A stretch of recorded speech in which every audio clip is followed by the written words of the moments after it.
Hello students, आज का ये वीडियो है एसएससी जेईई 2024 का रिजल्ट आने के बाद में बच्चों के वीडियो पर कमेंट आ रहे हैं, सर डॉक्यूमेंट वेरिफिकेशन का क्या करना है और डॉक्यूमेंट वेरिफिकेशन में किन बातों का ध्यान रखा जाए जिससे कि कोई भी गलती ना हो।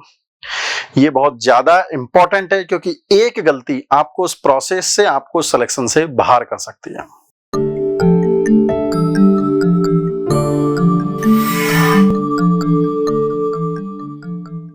Hello students, welcome to Nimbus learning powered by engineers academy. जैसा कि आपको इंट्रोडक्शन में बताया कि एसएससी जेईई 2024 के रिजल्ट आने के बाद में डॉक्यूमेंट वेरिफिकेशन का प्रोसेस स्टार्ट होगा और डॉक्यूमेंट वेरिफिकेशन के टाइम पर आपको कुछ बातों का ध्यान रखना है, क्योंकि यदि आप एक भी मिस्टेक करते हैं तो आप डॉक्यूमेंट वेरिफिकेशन के कारण आपकी की हुई मेहनत, आपका सिलेक्शन आपको उससे बाहर कर देगा। तो किन बातों का ध्यान रखना है और कैसे डॉक्यूमेंट वेरिफिकेशन होता है, इसको आपको 5-6 स्टेप में समझना होगा। पहली बात, आपको डिपार्टमेंट से एक मेल आएगा। डिपार्टमेंट का मतलब जिनका CWC सेंट्रल वाटर कमीशन में हुआ है वहां से एक मेल आएगा, CPWD वालों को अपना मेल आएगा, MES वालों को अपना आएगा, NTRO वालों को अपना मेल आएगा और BRO वालों का अपना एक मेल आएगा।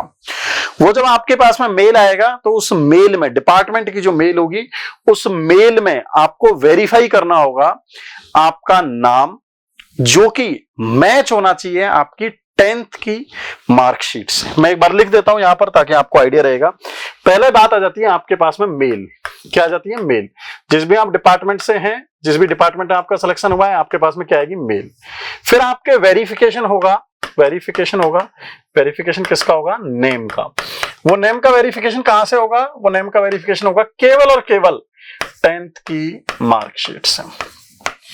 और आपको चेक करना होगा, वहां पर वेरिफिकेशन करना होगा। हाँ, मैं आपको एक और बात बता देता हूं, ये जो डॉक्यूमेंट वेरिफिकेशन होता है ऑनलाइन वेरिफिकेशन होता है, फिजिकल कोई भी वेरिफिकेशन इसमें नहीं होता है।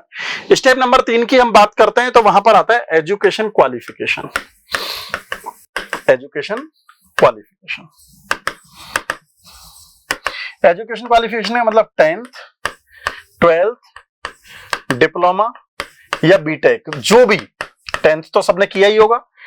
10th के बाद में फिर बहुत सारे बच्चे 12th के बाद में बीटेक करते हैं, या 10th के बाद में कई बच्चों ने डिप्लोमा किया है। कुछ बच्चे ऐसे होंगे डिप्लोमा करने के बाद में बीटेक करी होगी। तो जो भी आपने, जिस भी प्रोसेस से आप गए हैं, उन सबके आपके डॉक्यूमेंट वेरीफाई होंगे, जो भी आपका पूरा का पूरा प्रोसेस। इसके बाद में आ जाता है आपके पास में आपकी कैटेगरी का सर्टिफिकेट।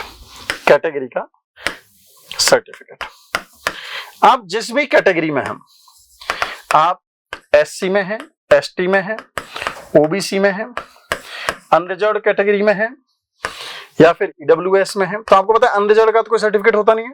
बाकी जितनी भी और कैटेगरी हैं, उन सारी कैटेगरीज के लिए आपके पास में वैलिड सर्टिफिकेट होना चाहिए। वैलिड सर्टिफिकेट का मतलब क्या है? वैलिड सर्टिफिकेट का मतलब है, आपने नोटिफिकेशन पढ़ा होगा और नोटिफिकेशन में लिखा हुआ है कि वो सर्टिफिकेट कब तक का होना चाहिए, वो डेट उसमें स्पेसिफिक है, वो आप देख लेंगे।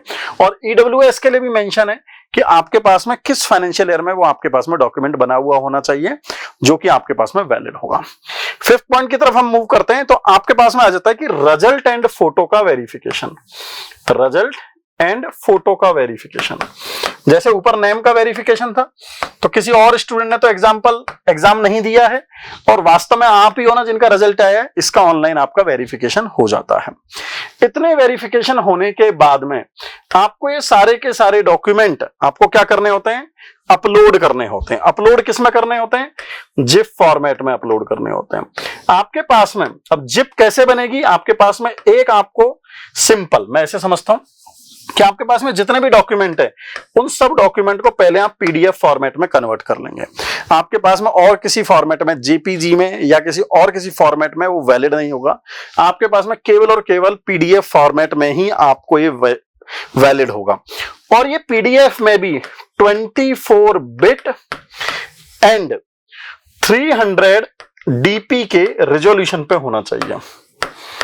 किस पर होना चाहिए? 24 बिट एंड 300 DP के रेजोल्यूशन पे। जब आप इन सब सारे डॉक्यूमेंट की PDF बना लेंगे तो PDF बनाने के बाद में आप इन सबको किस में डाल देंगे? एक फोल्डर में डाल देंगे।